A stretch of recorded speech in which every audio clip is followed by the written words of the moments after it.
বন্ধুরা আজকে আরও একটা খাবার ভিডিও নিয়ে চলে আসলাম। আজকে খাবারে অনেক খাবারই আছে।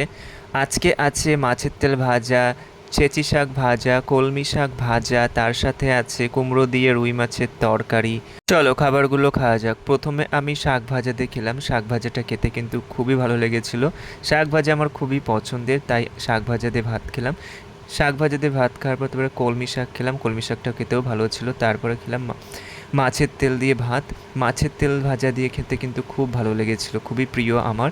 তারপরে খেলাম রুই মাছের তরকারি, যেটা কুমড়ো দিয়ে রান্না করেছিল আজকে। খেতে কিন্তু খুবই ভালো লেগেছিল। আমাকে 2 পিস রুই মাছ দেওয়া হয়েছিল। দেখো, প্রথমে রুই মাছের গাদার পিসটা খেলাম, খেতে কিন্তু ভালো ছিল। তারপরে খেলাম পেটি। পেটি খেতে আমার অতটা পছন্দের না, কিন্তু খেয়েছিলাম, খেতে ভালো লেগেছিল।